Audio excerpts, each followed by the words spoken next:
Hey guys, tonight we're stepping back way back into a time when winter is coming wasn't just a catchphrase for your favorite fantasy show, but a very real, very literal threat to your existence. Picture this. The air bites with a new sharpness. The sun, a pale imitation of its summer self, slinks below the horizon far too early, and the world around you is a canvas of fading golds and deepening browns. You're there, a medieval peasant, and your entire focus, your every aching muscle is on one thing, getting ready for the onslaught. No central heating, no supermarkets, no popping down to the shops because you forgot the emergency chocolate. Honestly, looking at what they faced, you probably wouldn't survive this. Or at least you wouldn't enjoy the subscription to a 6-month trial of potential starvation and frostbite. So before you get comfortable, take a moment to like the video and subscribe, but only if you genuinely enjoy what I do here. It really does help the channel find more lovely people like yourselves. And while you're at it, why not drop your location and local time in the comments below? It's always fascinating to see where everyone is tuning in from. I'm picturing someone in balmy Australia listening to tales of European blizzards. Now dim the lights, maybe turn on a fan for that soft background hum, and let's ease into tonight's journey together. The days are short now, aren't they? Each one a precious dwindling resource, just like the sunlight that feels weaker, thinner, as if it's rationing its own warmth. You can taste the impending frost in the air, a metallic tang that settles on your tongue when you draw a breath first thing in the morning. That brief, hazy period of St. Martin's summer, a final deceptive warm embrace from autumn, is long gone, and now there's an urgency that thrums beneath the surface of everything you do. Your hands are chapped raw from the relentless work, the skin around your knuckles cracked and bleeding a little where the cold has split them open. No fancy hand creams here. Just the sting of hard labor meeting even harder weather. You wipe your brow with the back of a rough woolen sleeve, the fabric scratchy against your skin. The fields around your small village are mostly bare now, stripped of their bounty. You and your family, along with everyone else in your little community, have been racing against the failing light and the hardening ground for weeks. The main grain harvest, the wheat, the rye, perhaps some barley or oats, is thankfully in, or at least what there is of it. This year's yield? Well, it could have been better, couldn't it? You remember the worried glances exchanged between the older farmers as the sheaves were counted? The quiet calculations of how many mouths it would need to feed and how long it would need to last, especially after the lord of the manor takes his significant share. His bailiff, a man whose smile never quite reaches his eyes, has already been around tallying it all up. A mainstream historical fact for you, the demes. The lord's personal land often got priority at harvest time, with peasants compelled to work it before their own strips under the open field system. So your own precious crops sometimes waited vulnerable to a sudden turn in the weather. Your back aches from dawn till dusk. First, it was the rhythmic swing of the sickle, then the gathering and binding of sheaves, then the heavy lifting onto carts. Now it's the less glamorous but equally vital tasks, gleaning, for instance. You're out there with the children and the elderly combing the already harvested fields for every last dropped ear of grain. Every single one counts. It's slow, painstaking work, your eyes scanning the stubble, your fingers probing the cold earth. It's amazing what gets missed, and it all adds to the communal store, or if you're lucky, your own meager private stash. Historians still argue whether the open field system fostered a strong sense of community cooperation, or if it was more a pragmatic response to shared resources and obligations fraught with its own internal tensions over land use and responsibilities. Then there's the foraging. The woods once lush and green are now a tapestry of russet and gold, their leaves crunching underfoot like brittle parchment. You're searching for late nuts. Walnuts, if you're fortunate, hazelnuts certainly, and acorns, which are bitter but can be leached and ground into a coarse flour to stretch the precious grain. Beech mast, too. The children are surprisingly good at this, their sharp eyes spotting treasures you might overlook. Berries are scarcer now, but you're still hoping for some late hardy sloes or haws perfect for making a rudimentary vitamin C-rich preserve, or perhaps flavoring some very questionable home-brewed ale. One slightly quirky tidbit, some medieval recipes, or at least folk practices, involved steeping sloes in honey to create a syrup believed to ward off winter chills. A sort of medieval throat lozenge, but probably stickier. And definitely more alcoholic if it started to ferment. The last of the root vegetables need to be dug from your small garden patch by the cottage. Tough turnips, parsnips. If you're doing well, maybe some hardy greens that can withstand a light frost like kale. These are heavy work wrestling them from the increasingly stubborn, claggy soil. Each one cleaned of mud is a small victory against the coming hunger. You see your neighbor Old Man Hemlock, not his real name, but his remedies are potent, let's say, carefully gathering specific fungi. You stick to the ones you know.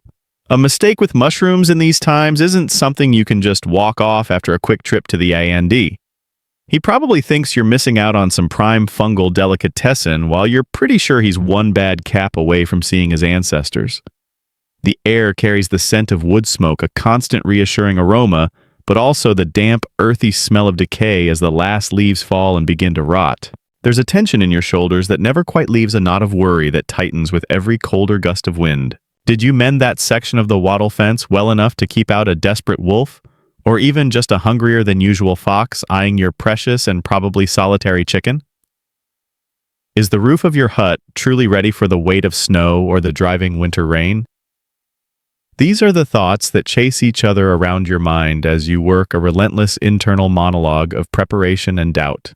The laughter you hear is brittle a way to break the tension rather than a sign of genuine mirth. Everyone is on edge. Winter is not a whimsical season of snowball fights and cozy evenings by the fire, not primarily. It's a siege. And you're just a foot soldier frantically trying to shore up the defenses with calloused hands and a prayer on your lips. The last watery rays of sunlight have long since vanished, and the chill that was just a bite in the air earlier now gnaws at your bones. You finally straighten up your back, groaning in protest after hours spent hunched over digging and gleaning. It's time to retreat. Home.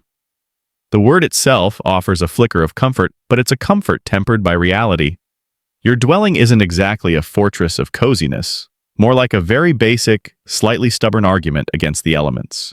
As you trudge towards it, a low-slung shadow against the deepening twilight, you can already see the faint telltale wisp of smoke curling from the hole in its roof. Or more accurately, the slightly larger hole deliberately left for that purpose. Chimneys, as you might imagine them, are a luxury for the well-to-do, the lord in his stone manor house, perhaps. For you, it's a smoke hole and a prayer that the wind is blowing in the right direction tonight. You push open the ill-fitting wooden door which groans like an old man complaining about the damp. It's made of rough planks probably held together with wooden pegs and some kind of basic iron hinge that squeaks with a defiant regularity you've long since stopped noticing. Inside, it's dim. The only light apart from what little might filter through that aforementioned smoke hole or any other unintentional gaps in the structure comes from the central hearth. A small fire, carefully husbanded, glows in the middle of the packed earth floor. There are no windows as such. Glass is an unimaginable extravagance. Perhaps a couple of small, unglazed openings covered with wooden shutters or stretched animal skins, sometimes called wind eyes, a rather poetic term for what is essentially a hole. These are kept tightly closed, now plunging the interior into a perpetual twilight. When you do open them, it's a swift trade-off, a gasp of fresh air for a lungful of icy wind. Decisions. Your home is a humble affair. Typically one, maybe two rooms if you're a bit more prosperous, but for most it's a single space where all of life happens. The walls are made of wattle and daub, a simple framework of woven wooden lathes, the wattle packed with a sticky mixture of clay soil straw and perhaps animal dung, the daub. A mainstream historical fact for you, this method of construction was common across much of medieval Europe for peasant dwellings, because the materials were readily available and relatively easy to work with, requiring no specialist stonemasons. You probably helped mix that daub yourself, your hands caked in the stuff. When it's dry and relatively new, it's not too bad, but winter, with its relentless damp and freeze-thaw cycles, is its nemesis. Cracks appear, the daub crumbles. And the wind, that sneaky, persistent enemy, finds every tiny fissure. You're constantly patching these breaches with more mud or stuffing them with anything to hand-dried moss, rags, even more dung, which, let's be honest, probably doesn't do wonders for the indoor air quality, but might be marginally better than a jet stream of Arctic air aimed at your kidneys. This practice of using dung or other organic material for patching is a quirky, if somewhat desperate tidbit of peasant life, highlighting their resourcefulness in the face of meager resources. The roof is likely thatched made of reeds or straw. A well-laid thatch can be surprisingly waterproof and insulating, but like the walls, it requires regular maintenance. And if it's old, or if a storm has damaged it, then you're in for a miserable time. Drip, drip, drip. The soundtrack to many a winter night, accompanied by the frantic placing of pots and pans if you have them to catch the water before it turns your floor into a mud wrestling arena. Not exactly the soothing water feature modern folks pay good money for. You sometimes look up at that thatch and wonder what creatures have made their home up there alongside you. Mice? Certainly. Perhaps rats, definitely a legion of insects waiting for slightly warmer weather to resume their mission of annoying you. The air inside is thick. Wood smoke is the dominant perfume, naturally stinging your eyes and coating everything with a fine layer of soot. You get used to it mostly. The constant cough you develop in winter is just part of the season, like icy fingers and shorter days. Added to the smoke is the smell of damp earth. Unwashed bodies, bathing isn't a frequent winter activity when just existing is a struggle stored foods and quite possibly your animals. Yes, it was not uncommon for peasants to bring some of their more valuable livestock, perhaps a piglet, a few chickens, or even a calf, if it was particularly weak, into the house during the harshest weather. Historians still argue whether this was primarily for the animals' welfare to protect them from cold and predators, a pragmatic decision to benefit from their body heat. Every little helps right, or simply an undifferentiated living arrangement where the barn was just an extension of the home rather than a conscious choice to create a kind of furry, four-legged central heating system. Either way, it adds a certain rustic aroma to the place, and the occasional unexpected snuffling in the dark. Your furniture is sparse and utilitarian, a rough-hewn trestle table perhaps easily dismantled and stored, a few simple stools or benches, maybe a chest to store your few precious belongings, extra clothing, a bit of stored grain. Your one good knife. Sleeping arrangements are even simpler. You're probably not sinking into a plush mattress. More likely it's a pile of straw or bracken on the floor, perhaps on a slightly raised wooden platform, if you're lucky, covered with a coarse woolen blanket or animal skins. You sleep huddled together with your family for warmth, a tangle of limbs and shared breath. Romantic it is not. Cozy in a desperate, if we don't spoon, we might actually freeze kind of way. Despite the leaks, the smoke, the drafts, and the sometimes questionable roommates, this little hut is your castle, your primary line of defense against the brutalities of a medieval winter. It's where you'll huddle, where you'll ration your food, where you'll tell stories, and where you'll pray you see the spring. It's a constant battle to keep it even marginally habitable. You stuff rags into the gaps around the door, rearrange the leaking pots, and try to position your sleeping pile away from the worst of the drafts. It's a far cry from weatherproof, but it's what stands between you and the howling wind. And as you settle down for the night, listening to the wind trying to tear the thatch from the roof, you just hope your hasty repairs hold for one more day. After all, your only other option is an unsolicited upgrade to an al fresco ice palace, and nobody's signing up for that. The fire in the center of your smoky hut, the one you were so glad to see earlier, is more than just a source of dim light and a place to maybe char some food. It's the very heart of your winter survival, a flickering symbol of defiance against the encroaching cold. But keeping that heart beating is a relentless consuming task. Fuel. You need so much of it, and it's not as simple as flicking a switch or turning a thermostat dial. This is a constant, often back-breaking quest for crucial coals, or more accurately, wood peat, or anything else that will burn. Long before the first frost, you've been thinking about your fuel reserves. The lord of the manor usually controls the woodlands. A mainstream historical fact, peasants typically had rights often called estover rights to collect firewood from the lord's woods, but these rights were strictly defined. You couldn't just wander in and chop down any tree you fancied. Usually it was limited to collecting fallen branches, deadwood, snapwood that could be broken by hand, or hookwood that could be pulled down with a simple hook, or perhaps specific types of undergrowth. Greenwood was a no-go. It belonged to the lord for his building projects or his own fires, and poaching it could result in severe punishment, from fines to a painful stint in the stocks, or worse. Imagine trying to heat your home with just the twigs you can find on the ground. It's like trying to fill a bathtub with an eyedropper. So you spend countless hours in the autumn scouring the designated areas. Every gnarled branch, every wind-fallen limb is a small treasure. You drag them back to your hut, adding to the slowly growing pile that you hope pray will see you through till spring. It's never enough. You always feel it's never quite enough. The children help, of course, their smaller hands perfect for gathering kindling and smaller twigs. It's a communal effort within the family, this hoarding of warmth. If wood is scarce or your rights are very limited, You turn to other sources. Peat, if you live in an area with bogs, is a common alternative. Cutting and drying peat is an arduous task undertaken in the warmer months.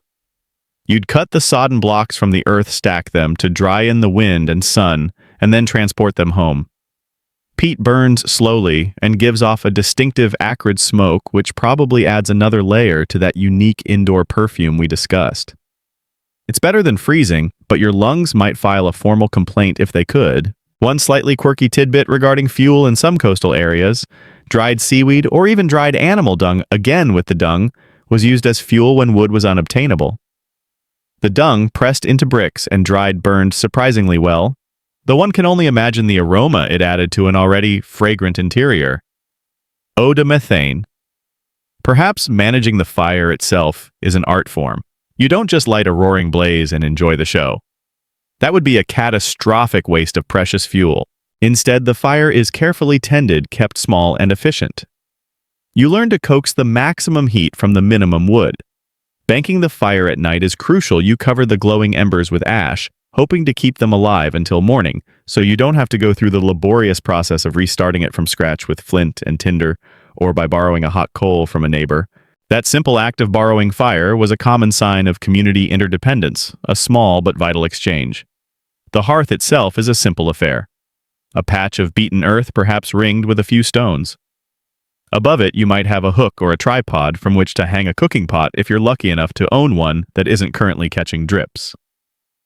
Most of your cooking directly over the fire involves charring things on sticks, or placing them directly in the embers. Think very, very rustic barbecue, but with fewer marinade options and a higher chance of singeing your eyebrows.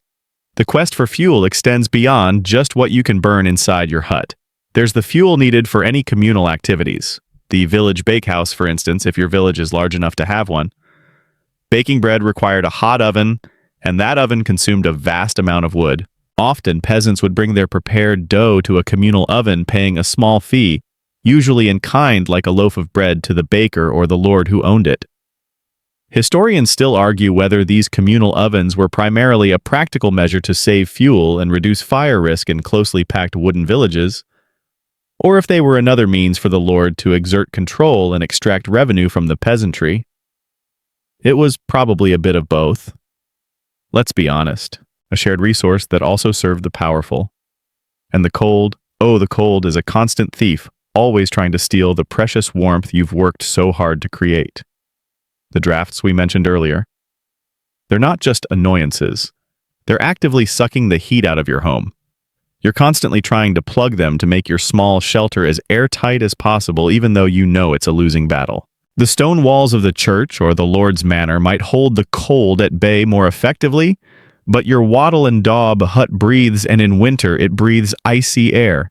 Every piece of wood you place on the fire is a calculation. How long will this last? Do I have enough for tomorrow? What if a blizzard traps us for days? The anxiety is a low hum beneath the crackle of the flames. Sometimes, if fuel is desperately short, families might even burn dried heather gorse or bracken. Things that burn quickly and smokily, offering a brief respite but little lasting warmth. You dream of a forest of endless dead wood, of a peat bog that magically replenishes itself. But reality is a dwindling woodpile and the ever-present knowledge that when it runs out, things will get very, very serious. That's why the first task of the day, after coaxing the embers back to life, is often another trip out into the biting cold to see if any new offerings of wood have been gifted by the wind overnight. Your knuckles are white as you grip the axe if you have one, or the simple billhook. This quest for coals. This relentless hunt for fuel is a central thread woven through the fabric of your winter existence. The fire in your hearth may be the heart of your defense against the cold, but it can only do so much, especially when you're away from its immediate glow, or heaven forbid you actually have to venture outside. Your personal insulation, your medieval equivalent of a high-tech thermal fleece, comes down to one primary material: wool. And layers. Lots and lots of scratchy, slightly odorous, but wonderfully effective layers. Wearing winter's wool isn't a fashion statement. It's a fundamental survival strategy. Let's start with the basics next to your skin. You're likely wearing a simple long under tunic or shift made of linen, or if you're less fortunate, a coarser hemp fabric. Linen made from flax was a common textile, and while it sounds reasonably comfortable, medieval linen wasn't the soft, pre-washed stuff you find today. It could be quite stiff and abrasive, especially when new. Think less luxury bedding and more soft-grade sandpaper. But it was absorbent and more easily laundered, a relative term, of course, than wool. Washing in winter mostly involved a very cold, very quick dip in a stream if you were brave or desperate enough, or perhaps just letting things air out in the smoky atmosphere of your hut. You probably own very few of these undergarments, maybe two, so one is worn while the other is, well, let's just say resting. Over this comes the wool. Glorious, insulating, water-resistant wool. Your main garment is likely a tunic or kirtle made of wool. This would be a long-sleeved, often ankle-length for women, or knee-to-calf length for men garment. The wool itself wouldn't be the fine merino you might picture. It would be thick, heavy, and probably quite greasy. Lanolin, the natural grease in sheep's wool, provides excellent water resistance, which is a definite bonus when you're trudging through snow or enduring sleet. A mainstream historical fact, the quality of wool varied greatly depending on the breed of sheep and the processing. English wool, particularly from certain regions, was highly prized across Europe during the medieval period and formed a cornerstone of the English economy. You as a peasant are probably wearing locally produced homespun wool, which is sturdy and warm, if not exactly haute couture. The colors would be muted, mostly undyed browns, grays, and creams from the natural sheep fleece. Dyes were expensive. Madder could produce reds and oranges, woad blues, and weld yellows, but these would be more common for those with a bit more coin, or perhaps for festive garments. Your everyday wear is practical, not pretty, and itchy. Oh, the itchiness, you just get used to it. A constant low-level skin irritation is just part of the medieval experience, like, the looming threat of famine or plague. Small stuff. Layering is key. Over your woolen tunic, you might wear another, perhaps slightly shorter and looser overtunic or surcoat, also of wool. Or a thick woolen cloak or mantle essential for outdoor wear. These cloaks often had hoods attached, which were vital for protecting your head and neck from the biting wind. A hood drawn up a scarf or piece of cloth wrapped around your lower face, and suddenly you're much better equipped to face the elements.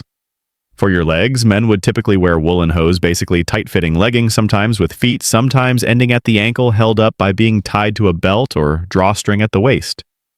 Women's legs were generally covered by their long kirtles, but they might wear simple stockings or leg wraps underneath for extra warmth. Footwear is another critical area.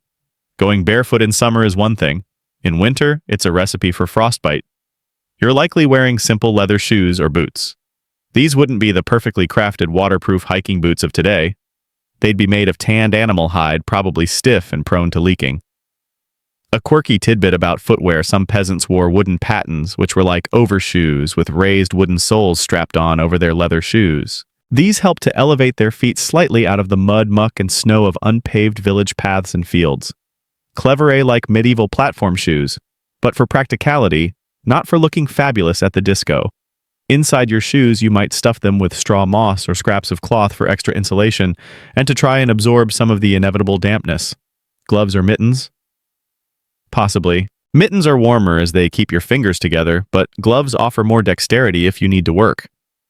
Often people simply tucked their hands into the sleeves of their tunics or cloaks. If you did have them, they'd be made of wool or thick leather. Children with their smaller extremities were particularly vulnerable to cold, so keeping their hands and feet covered was a priority if materials allowed. The effectiveness of all this wool depended heavily on keeping it dry. Wet wool loses much of its insulating property and becomes incredibly heavy. So shaking off snow-drying garments by the precious fire, careful not to set them alight, was a constant chore. The smoky air in the hut actually helped a bit here, as the soot could make the wool slightly more water-repellent in a rather grubby sort of way. So your clothes were not only keeping you warm, but also passively participating in an ongoing science experiment about smoke impregnation. Historians still argue whether the general health of peasants, particularly their resistance to cold-related illnesses, was better or worse than modern populations given their constant exposure to less than ideal conditions. Some suggest a hardier constitution forged by circumstance, while others point to the high rates of ailments like rheumatism and respiratory infections evident in skeletal remains. Your body certainly acclimatizes to some extent, but there's a limit to what even the toughest medieval peasant body can endure without adequate protection. So you bundle up. each layer meticulously chosen for its perceived warmth, its ability to trap air, its resistance to the wind. You move a little stiffly, encumbered by the bulk, feeling a bit like a walking, talking sheep yourself. But when that icy wind howls around the corners of your hut, or when you have to step out into a world that seems determined to freeze you solid, that itchy, slightly smelly, but wonderfully dependable wool is your best friend. You might grumble about the scratchiness or the way it smells a bit like damp dog when it gets wet, but you wouldn't trade it for anything, except maybe a slightly less leaky roof. That might be a close second. Now that you're bundled up in your many layers of scratchy wool and your smoky hut is theoretically keeping the worst of the blizzard at bay, let's talk about what's on the menu. Or rather, what isn't. Winter is a long, lean season, and surviving it means mastering the art of stored sustenance. What you painstakingly grew, harvested, foraged, and preserved back in the brighter, warmer days of autumn is now your lifeline. And you'll be guarding that lifeline with the ferocity of a dragon protecting its hoard, albeit a much hungrier, less fire-breathing dragon. The mainstays of your diet now more than ever are grains. Wheat, rye, barley, oats, whatever your region and soil provided. These are stored as threshed grain in sacks or bins, hopefully kept dry and rodent-free in a corner of your hut or a small dedicated storage space if your dwelling is grander. A mainstream historical fact, milling grain into flour was typically a manorial rite.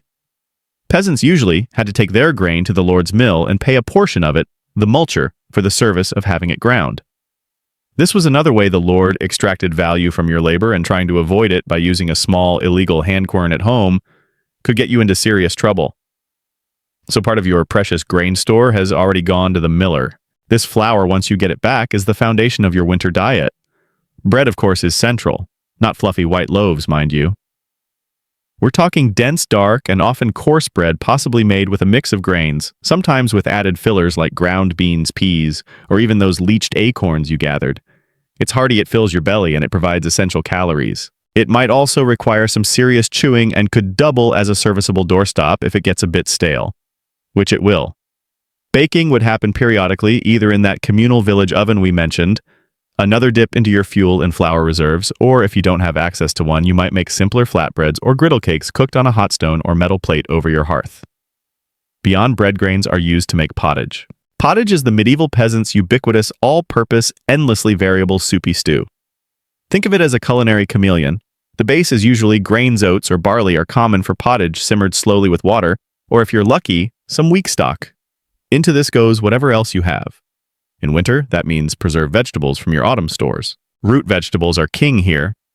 Turnips, parsnips, carrots, though medieval carrots were often pale or purple, not the bright orange we know today, and onions. These would have been stored in clamps or root cellars, essentially dug into the earth to keep them cool and prevent them from freezing or rotting too quickly. You might also have dried peas and beans, which are excellent sources of protein and store very well. You toss these into the pottage, letting them soften and thicken the mix. Preserving vegetables was crucial.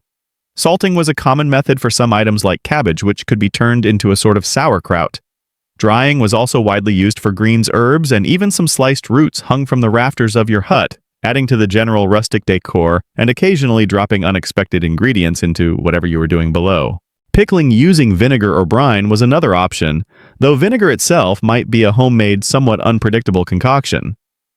Every scrap of edible plant matter from the productive months was assessed for its storage potential. Meat is a luxury, especially in deep winter. Any livestock you slaughtered in the autumn, perhaps a pig if your family was fortunate enough to own one, or an old cow or sheep past its prime, would have been carefully preserved. Salting and smoking were the primary methods. Large cuts of meat would be heavily salted and then hung in the smoky atmosphere of your chimney if you had one, or even high in the rafters of your single-room hut, absorbing the wood smoke which acted as a preservative and added flavor. Bacon and salted pork were particularly prized, as pigs are efficient converters of scraps into fat and meat. A quirky tidbit, some sources suggest that in certain regions people would bury meat packed in snow or ice in well-insulated pits, essentially creating a primitive freezer, though this depended heavily on consistently freezing temperatures.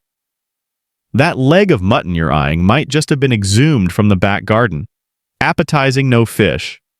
If you lived near a river or lake, might also be part of your preserved store, typically salted or smoked. Herring, being an oily fish that took well to smoking and salting, was a significant trade item and a Lenten staple. Eggs from your probably very cold and unenthusiastic chickens would be scarce in winter as daylight hours decreased. Dairy, too, would be limited. Any surplus milk from the summer and autumn would have been turned into butter heavily salted for preservation, and hard cheeses, which could last for months if stored properly. These provide valuable fat and protein. You dole out these cheese nuggets like they're gold. Foraging, even in winter, might yield a few desperate mouthfuls.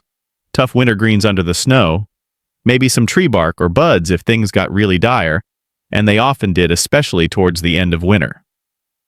Hunting was largely forbidden for peasants in the Lord's forests. Deer, boar, and even rabbits were often reserved for the Lord's table. Poaching was a risky business with severe penalties, but a hungry stomach can make people bold.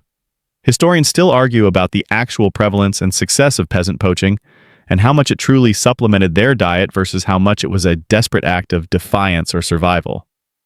Your meager winter meals are likely to be very monotonous. Pottage today, pottage tomorrow, pottage probably for the next 6 weeks. Bread. Maybe a tiny sliver of salted meat or cheese if it's a special occasion, or if you're feeling recklessly extravagant. Flavorings are simple salt, a precious commodity. Perhaps some dried herbs you manage to gather like thyme or sage. Garlic and onions, if stored well, add a welcome pungency. Sweetness comes from honey if you were lucky enough to have access to a hive, or from fruits preserved by drying apples, pears, or made into thick, sugary jams, if sugar, an expensive import, was even remotely within your grasp. More likely fruit was preserved with honey. Rationing is not just a good idea, it's a necessity. You have a finite amount of food to last an unknown number of cold, unproductive months. You count the smoked fish, you eye the dwindling sack of rye, you calculate. Too much now means starvation later. The hunger pangs are a familiar companion, a dull ache that sharpens as the weeks wear on. This careful husbanding of resources, this intimate knowledge of exactly how much you have and how long it needs to last, is a critical skill. Your survival depends on it as much as it depends on the warmth of your fire or the thickness of your cloak. And as you chew slowly on your chunk of dark bread, making it last, you're already thinking about tomorrow's pottage, wondering if you can stretch the turnip supply just one more day. The sun, a weak and distant acquaintance these days, makes only a brief appearance before abandoning you to the long encroaching twilight. With outdoor work severely curtailed by the cold, the snow and the frozen ground, and with daylight hours at a premium, you find yourself spending a great deal of time cooped up inside your smoky, dim, and probably rather crowded hut. The relentless cold and the gnawing anxiety about your dwindling food stores are bad enough. Now you face another more insidious enemy, boredom. And with boredom in close confines can come frayed tempers and simmering resentments. So you combat the dark day monotony with mending with simple crafts, and with the age-old comfort of fireside stories, forging bonds, even as the winter tries to wear you down. Your hands, chapped and stiff from the cold and outdoor work, are rarely idle. There's always mending to be done. Those woolen tunics and cloaks, your only shield against the elements, take a beating. Holes appear, seams fray. A thorn bush snagged your sleeve while you were out gathering firewood, or a spark from the hearth landed a little too close. With textiles being so precious, remember all the work that went into producing the wool, then spinning it into yarn, then weaving it into cloth. You don't just throw things away, you patch and then you patch the patches. Your clothes become a testament to your frugality, a roadmap of past damages and diligent repairs. Needles, if you have them, are treasured possessions, perhaps made of bone or bronze or iron if you're more fortunate. Thread is spun from leftover wool or linen fibers. Leather items like your shoes or belts also need attention. Keeping them supple with animal fat, stitching up tears, replacing worn-out soles if you have the leather and the skill. These are important tasks. If a shoe gives out in the middle of winter, you're in serious trouble. Tools are another concern. Wooden handles for axes or hoes might crack in the cold or from use. These need to be repaired or replaced, shaping new handles from seasoned wood, a task that requires patience and a bit of skill. Metal parts of tools, the blade of a knife, the head of an axe, are incredibly valuable. You keep them clean, try to prevent rust, and sharpen them as best you can with a whetstone if you have one. A mainstream historical fact, the village blacksmith was an essential figure in medieval rural communities responsible for making and repairing iron tools, horseshoes, and other vital metal goods. His forge would have been a relatively warm and busy place, but his services cost, so peasants undertook many minor repairs themselves. Beyond mending what you already have, you might engage in simple crafts to create new items or things for trade. Women and older children would spend endless hours spinning wool or flax fibers into yarn using a drop spindle, or if the community was more advanced, a simple spinning wheel, though these became more common later in the medieval period. This yarn could then be used for your own weaving knitting, though knitting as we know it was also developing and becoming more widespread or perhaps traded for other goods. Weaving on a small upright loom was a slow process, but it produced the cloth that was so essential for clothing and blankets. You might also make simpler things, baskets woven from willow or reeds, ropes plaited from hemp or animal hair, or wooden utensils carved during the long evenings. One quirky tidbit, some peasants would carve wooden spoons, bowls, or even simple children's toys during the winter months, not just for their own use, but sometimes to sell or barter at spring markets, providing a tiny trickle of income or goods when other opportunities were scarce. Those long winter nights were perfect for whittling away at a piece of wood and perhaps your anxieties. These tasks, while practical, also serve to keep your hands and mind occupied. The rhythmic whir of the spindle, the scrape of the knife on wood, the methodical push and pull of the needle. These repetitive actions can be almost meditative, a way to retreat from the ever-present worries.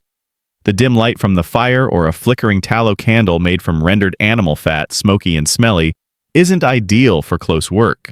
So you huddle near the flames, your eyes straining. Your children learn these skills by watching and doing, ensuring the knowledge is passed down. It's an informal apprenticeship in survival.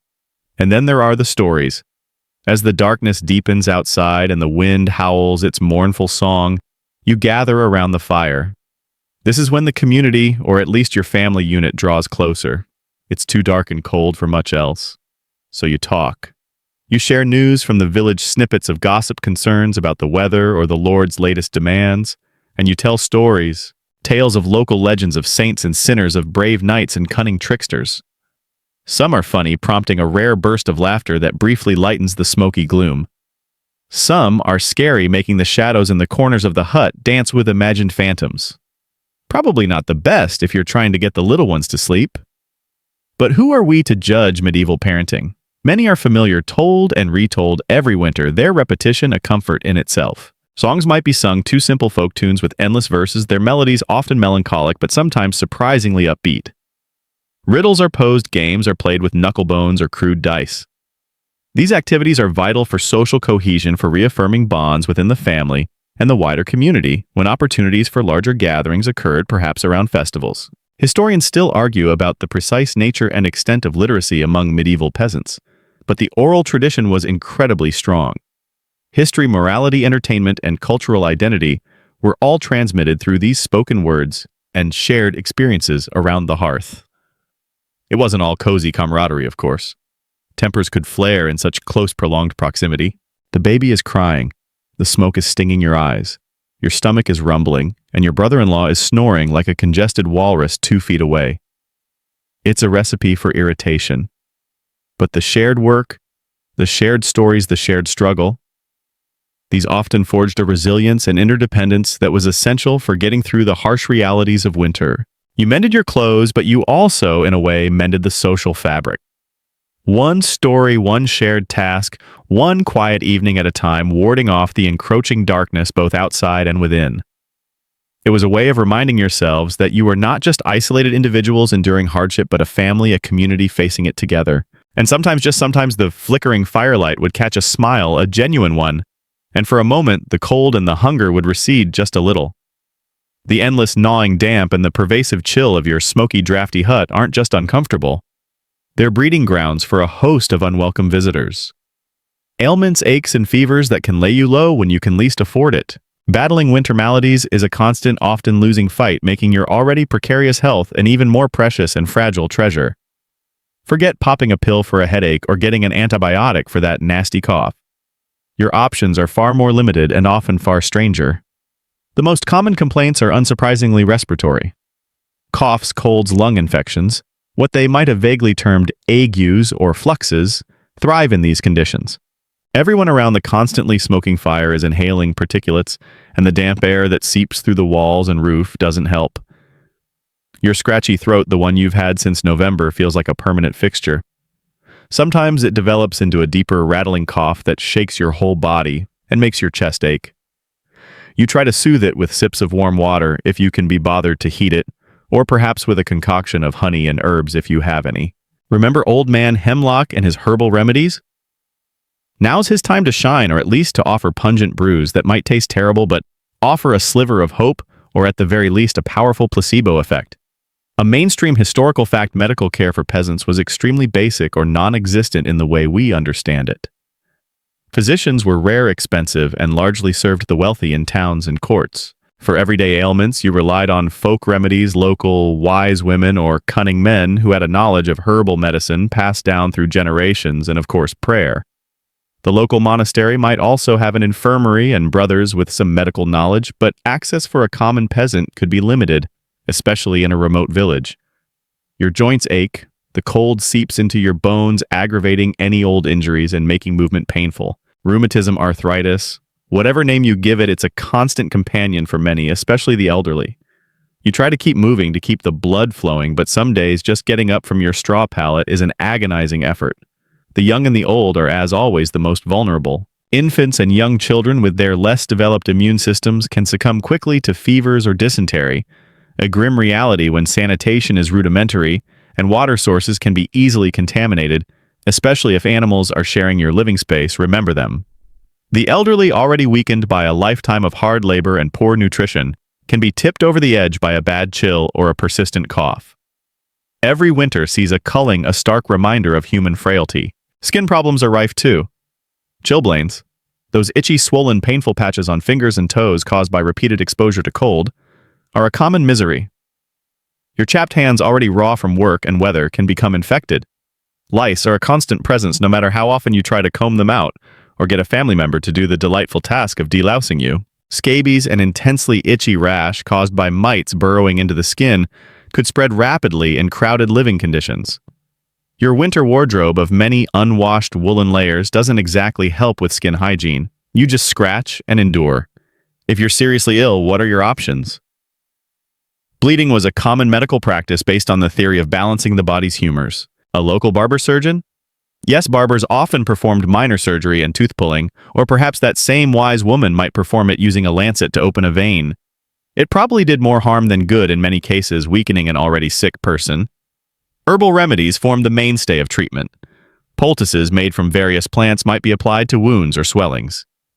Teas and infusions brewed from specific herbs were drunk for internal ailments. A quirky tidbit: some of these remedies had genuine medicinal properties, like willow bark containing salicylic acid, a precursor to aspirin for pain relief, while others were based more on superstition or the doctrine of signatures, the idea that a plant's appearance suggested its use, for example, a heart-shaped leaf for heart problems. So, you might be drinking something genuinely helpful, or something that just looks a bit like the organ you're having trouble with. It's a bit of a lottery. Remember that crocodile dung sunscreen we joked about in another context? Medieval medicine sometimes had its own equally questionable ingredients. Toothache is agony. With no dentists and sugar being rare, though honey could cause problems, dental hygiene isn't top of the list. An abscessed tooth could lead to a life-threatening infection. Extraction, if it happened, was brutal, often done with crude pliers and no anesthetic beyond perhaps a swig of strong ale or a prayer. You'd probably rather endure the pain until it either miraculously went away, or you just couldn't bear it any longer. Historians still argue about the perceived efficacy of medieval folk medicine. While some practices were undoubtedly harmful or useless, the accumulated botanical knowledge passed down through generations likely offered some genuine relief for common symptoms. The psychological comfort of being cared for, of having rituals and remedies applied, shouldn't be underestimated either, even if the cure itself was inert. Preventing illness is of course better than trying to cure it, but your options are limited. Good nutrition is key to a strong immune system, but your winter diet of pottage and coarse bread is often lacking in vital nutrients, especially fresh vitamins, as the months wear on. Personal hygiene is difficult. Keeping your dwelling clean is a constant battle against mud, soot, and animal companions. So you do what you can. You try to keep warm, you try to eat, you share your body heat with your family at night, and you pray. Sickness is often seen as a test of faith or a punishment for sin, adding a spiritual dimension to your physical suffering. When illness strikes your family, it brings not just fear and sorrow, but practical problems too. If the main breadwinner is laid low, who will fetch the firewood? Who will tend the animals, if you have any left? Who will portion out the dwindling food? Sickness is a community affair in the worst way, potentially threatening the survival of the entire household. And as you listen to the coughs echoing in the small, smoky space or tend to a feverish child with a cool and probably quite dirty cloth, you feel a profound sense of vulnerability. Health is a flickering candle in the long, dark winter, easily snuffed out. As the relentless dark and cold of midwinter tighten their grip, and the daily struggle for warmth and sustenance wears you down, you search for solace, for a spark of light in the oppressive gloom. This is where faith, both the official doctrines of the church and the lingering whispers of older pagan traditions, along with the occasional much-anticipated festive rituals, step in to offer a crucial psychological lifeline. Prayers, pageants, and perhaps a few pagan whispers under your breath become tools for endurance, ways to mark time and find meaning in the bleakest part of the year. The Christian faith is a powerful, pervasive force in your medieval world. The church, often the largest and most substantial stone building in the village, stands as a physical symbol of God's presence and a focal point for the community. A mainstream historical fact, the medieval church calendar, with its cycle of feasts, fasts, and holy days, structured time for everyone, providing a rhythm to the year that transcended the agricultural seasons. Winter, despite its hardships, is punctuated by important religious observances. Advent, the period leading up to Christmas, is a time of fasting and penance, which probably doesn't feel too different from your usual rationing, but now it has a spiritual gloss. Then comes Christmas itself, the Nativity, a major feast celebrating the birth of Christ. Even for a poor peasant family, this is a time of special significance. You'd attend Mass in the cold, probably unheated church, the priest's words echoing in the cavernous space, the scent of incense, if the church could afford it, a rare and welcome change from wood smoke and damp wool. For a brief period, there might be a little more food, perhaps a slightly larger portion of that salted meat, or a special bread baked with a few hoarded nuts or dried fruit. It's a flicker of feasting in a season of want, a reminder of hope and light in the darkness. The 12 days of Christmas, stretching into early January, would continue this slightly more relaxed atmosphere with fewer work obligations if the weather was truly prohibitive. Winter also brings other saints' days, each with its own mass and perhaps local customs. Candlemas in early February, for example, marking the presentation of Jesus at the temple, involved processions with candles symbolizing Christ as the light of the world.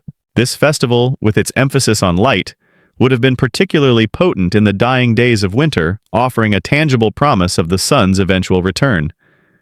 You might even get to take a blessed candle home, a small ward against the gloom of your hut. Alongside the formal rituals of the church, communal gatherings for festive purposes, though perhaps more muted in the depths of winter than at other times of the year, are vital. Wassailing, for instance, a tradition particularly strong in some parts of England, involved going door to door or visiting orchards, singing songs and drinking to the health of the apple trees and the people, of course, in hopes of a good harvest next year.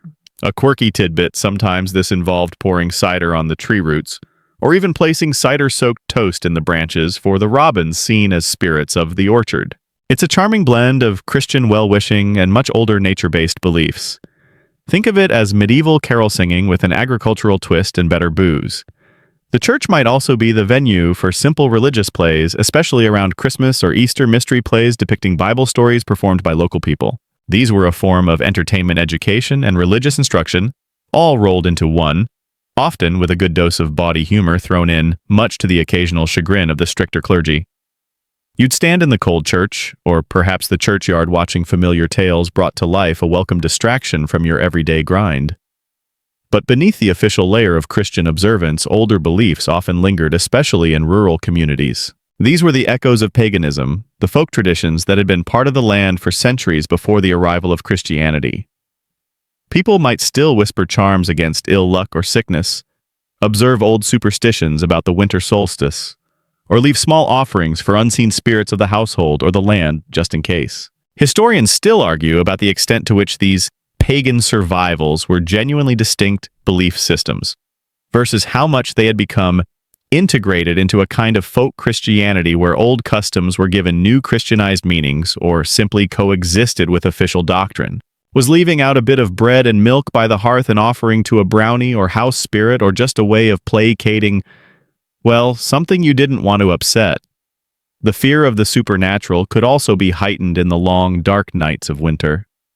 Wolves howled closer to the village, and every creak of your hut, every shadow cast by the flickering fire could take on a more sinister meaning. Tales of ghosts, demons, and malevolent spirits that roamed in the darkness were common, and protective charms or prayers to specific saints were employed to ward them off. The church taught that God and his saints were more powerful, of course, but a little extra older magic probably didn't hurt in many people's minds. These various rituals and beliefs, attending Mass, celebrating a feast day, singing wassail songs, maybe quietly observing an old custom your grandmother taught you, served multiple purposes. They provided a framework for understanding the world and your place in it. They offered hope and a promise of renewal. Christmas, promising salvation. Candlemas, the return of light, was sailing the future harvest. They broke the monotony of winter, providing moments of community-shared experience and even joy. They helped to channel anxieties about the unknown, the harshness of nature, and the precariousness of life.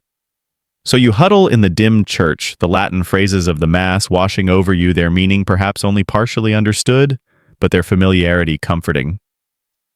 You share a cup of rough ale with your neighbors at a brief winter gathering, the laughter a welcome sound. You whisper an old rhyme for luck as you bank the fire for the night. These are not just distractions. They are acts of resilience, spiritual and communal strategies for surviving not just the physical cold, but the cold that could creep into the heart and mind during the long, unforgiving siege of winter. And as you mark another day off your mental calendar, you tell yourself the light is slowly, ever so slowly beginning to return. The brief festivities of Christmas and the 12 days are now a distant memory, a faint, pleasant echo in the otherwise relentless drone of winter. February bites hard, and March can be just as cruel, sometimes bringing the heaviest snows of the year just when you're desperate for a sign of spring. Your carefully preserved food stores, that art of stored sustenance we talked about, are now looking alarmingly depleted. This is the hungry gap, the tail end of winter, when hunger, real and biting, becomes a constant, unwelcome guest. Yet mixed with this gnawing emptiness is a desperate, almost feral hope, as you scrutinize every subtle shift in the air, every lengthening minute of daylight for the first faint hint of spring. The pottage is thinner now. The last of the shriveled turnips and wrinkled carrots have been sliced and diced with painstaking frugality. The piece of salted meat you might have added for flavor once a week is now a rare treat, perhaps reserved for a Sunday if at all. The bread, if you still have grain to make it, is heavier, bulkier, perhaps with more fillers like bean flour, or even ground tree bark, as some desperate accounts attest. Your stomach rumbles a persistent complaint. You wake up hungry, you go about your day hungry, and you go to your straw pallet hungry. Children's faces are paler, their energy levels lower. The cheerful noise that once filled your smoky hut is more subdued, punctuated by the fretful cries of a hungry child or the weary sigh of an elder. You eye your remaining grain sack with a mixture of dread and reverence. Each scoop of flour to make the day's meager bread feels like a monumental decision. How much can you afford today? How much must be saved for tomorrow and the day after, and the weeks that might still stretch before anything fresh can be harvested? A mainstream historical fact, starvation was a recurrent threat in the medieval period, particularly during lean winters or after failed harvests. The Great Famine of the early 14th century, for example, caused widespread death and suffering across Europe. Even in ordinary years, the late winter months were a time of severe food scarcity for many peasants. You are living that scarcity, feeling it in your hollow belly and your aching limbs. If you had any livestock, they are suffering too. Fodder stored for animals, hay, straw, is also running low. Your scrawny chicken, if it survived the winter predator threats, and your own hunger, is probably laying very few, if any, eggs. The cow, if you were so lucky to own one, is thin, her milk yield, if any, barely enough for a mouthful. Selling or slaughtering a precious animal now, even for desperately needed food, is a terrible choice, as that animal represents future food, future manure, for the field's future labor if it's an ox. But sometimes hunger forces impossible decisions. You find yourself resorting to truly desperate measures for food, Foraging becomes less about supplementing your diet and more about sheer survival.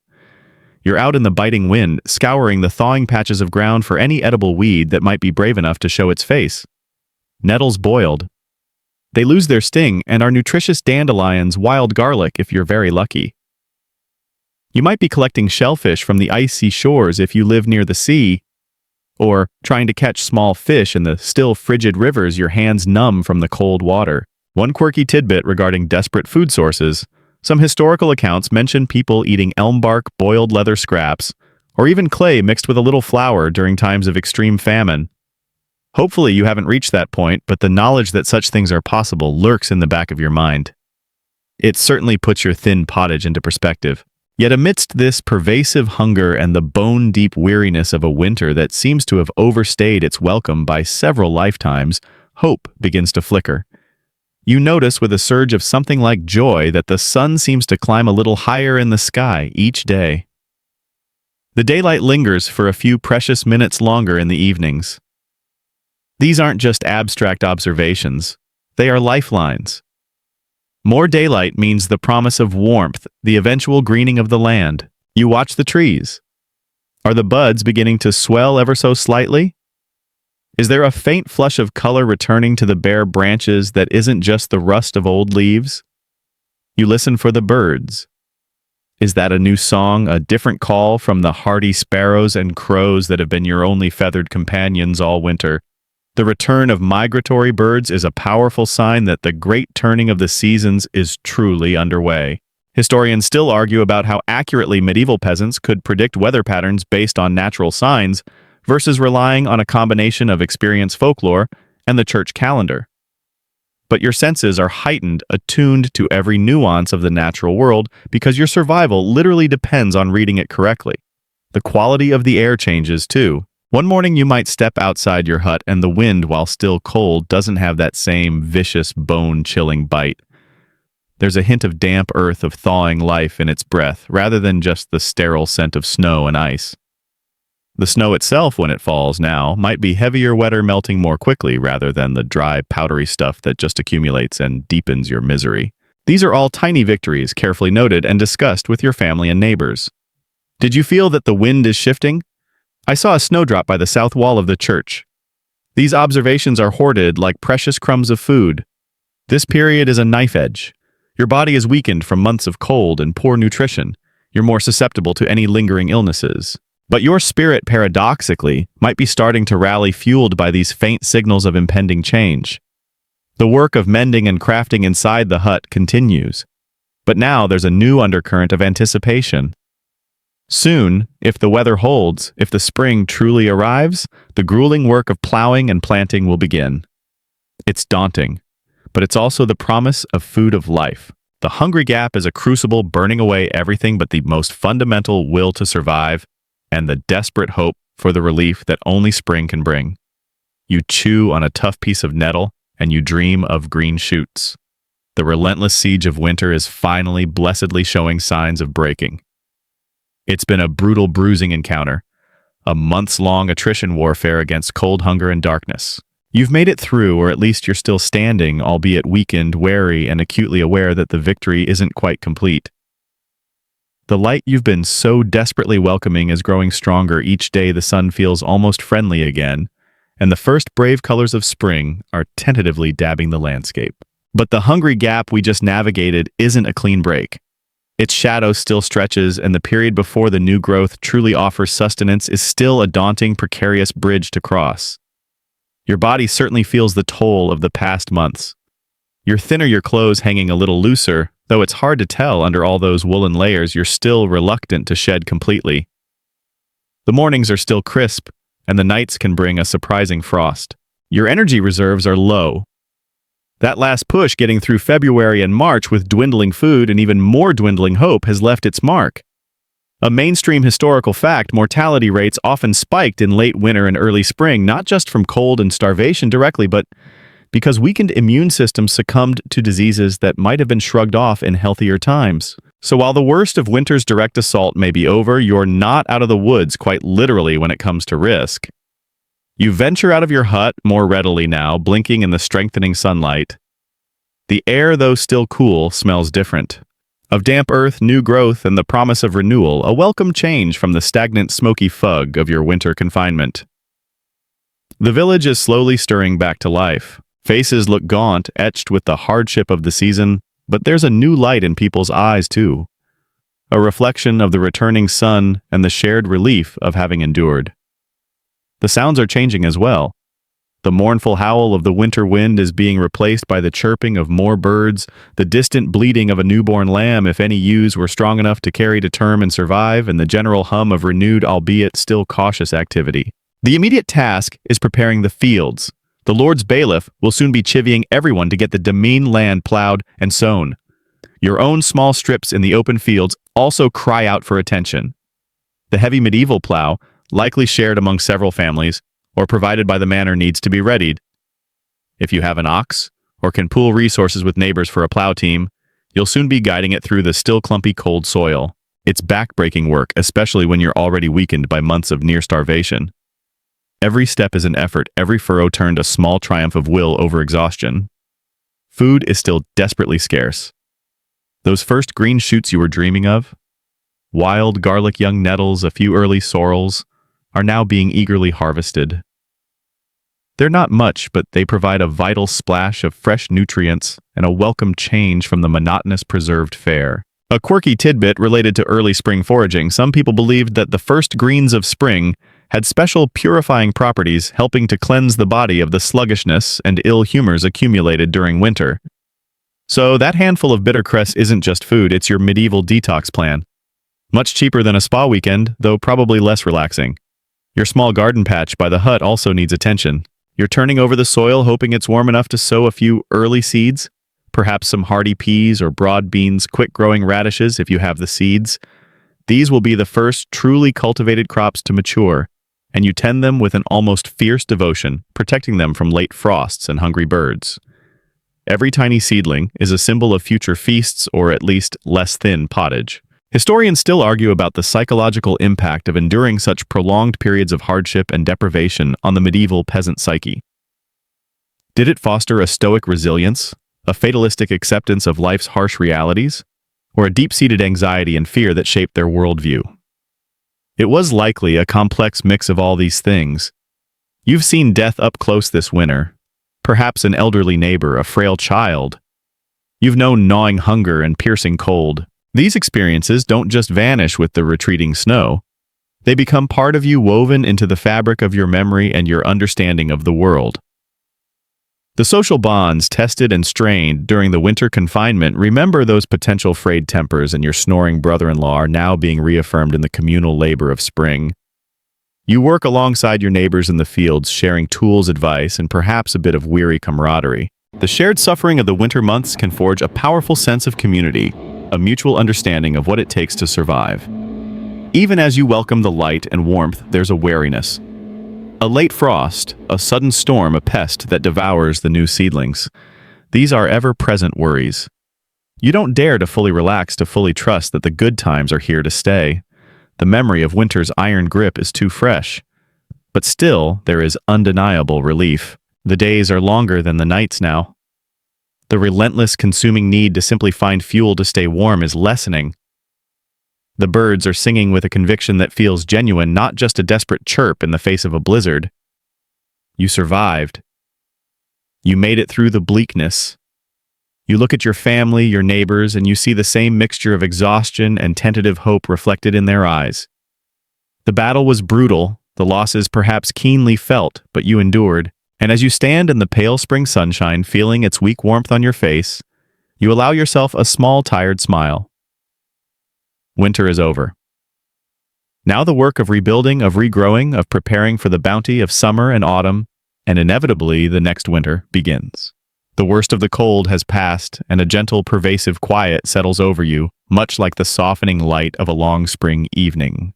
You can feel the tension, that tightly wound coil of anxiety that was your constant companion through the dark months, slowly, almost imperceptibly beginning to unwind within your shoulders, your jaw, your very breathing. The fight for immediate survival, that daily struggle for warmth and a mouthful of food, recedes from the forefront of your thoughts, replaced by a weary, but profound sense of relief. The images of the smoky hut, the biting wind, the meager rations, they begin to lose their sharp edges, blurring slightly as if seen through a gentle mist. You are no longer there battling the elements. You are here safe and warm, letting the echoes of that harsh medieval winter slowly fade into the background. The relentless hunger has been sated, the biting cold has been banished. You are cocooned in comfort. The only chill, perhaps the soft breeze from your fan, a welcome caress rather than a threatening bite. The journey was long, the hardships many, but you have endured. The sounds of that distant past, the creak of the hut door, the crackle of the small fire, the howl of the wind, grow fainter and fainter, replaced by the quiet hum of your own peaceful surroundings. Let the knowledge of that distant survival soothe you into a deep and untroubled rest. The peasants have made it to their spring. You have made it to your slumber. There is nothing more to fear, nothing more to strive for tonight. Just rest, just peace, just sleep.